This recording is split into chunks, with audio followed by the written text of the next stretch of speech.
je ne savais pas que ça allait fonctionner. Dans cette vidéo, je vais te donner le résultat d'une expérience que j'ai eu à faire pendant cette période où j'ai eu de la vacance locative. Donc reste jusqu'à la fin parce que cela pourra t'intéresser, parce que j'ai déjà sorti une vidéo précédemment dessus et celle-ci pourra aussi t'intéresser. À tout de suite.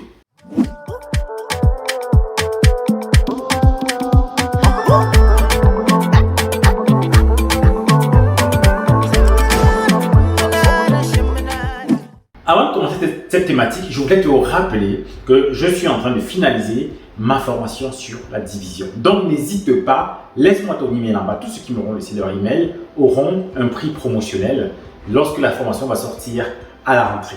Bienvenue sur la chaîne Immo Diaspora, la chaîne qui a pour but de parler d'immobilier, d'encourager, de former la diaspora à investir dans l'immobilier. Il y a quelques semaines de cela, j'avais sorti cette vidéo-là où je te disais que dans cet appartement dans lequel je suis, j'avais de la vacance locative, c'est-à-dire que vu que j'héberge beaucoup des étudiants, une partie ils sont sortis au mois de juillet. Du coup, je m'étais déjà préparé pour avoir 2 mois en fait sans loyer. Mais par la suite, en réfléchissant, je me suis dit mais pourquoi ne pas essayer, comme je l'ai dit dans la vidéo, de le mettre sur Airbnb. Je t'ai montré dans la vidéo que dès que je l'ai mis, j'ai eu dès le lendemain des locataires sur une longue durée. Suite à cela justement, j'ai continué d'avoir des demandes. J'ai eu un tour, donc ce qui fait que à l'issue en fait de cette période, parce que à partir de l'appartement en fait, j'ai pu le relouer déjà à partir du 1er janvier à d'autres étudiants, du 1er septembre pardon, à d'autres étudiants. Donc c'était une période de juillet août où voilà, j'avais 2 mois de battement comme ça. Donc j'avais déjà pu le louer. Et suite à cette longue location, j'ai encore eu d'autres demandes. Ce qui fait qu'à la fin, j'ai récupéré les loyers en fait que je croyais devoir avoir perdu en fait. Je croyais avoir perdu. Donc j'ai récupéré avec toutes les locations Airbnb. Donc là, je suis actuellement là parce que j'ai une sortie hier et j'ai une autre entrée pour les 3 derniers jours en fait qui me restent à louer en fait. Donc j'ai une autre entrée jusqu'au 1er septembre parce que la locataire elle entre le 1er septembre dans l'après-midi et Airbnb il sort le 1er septembre au matin.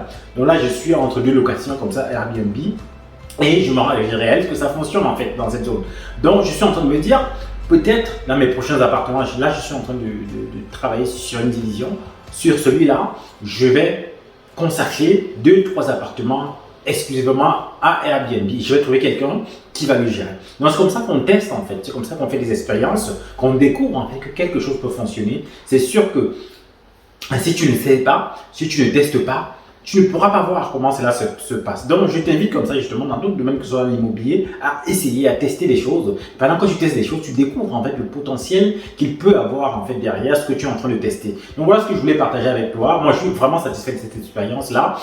J'ai eu une dernière locataire qui était très bien. Elle est sortie, l'appartement est nickel. Jusqu'ici, tous les locataires que j'ai eu Airbnb sont top. Donc, moi, ça me va bien.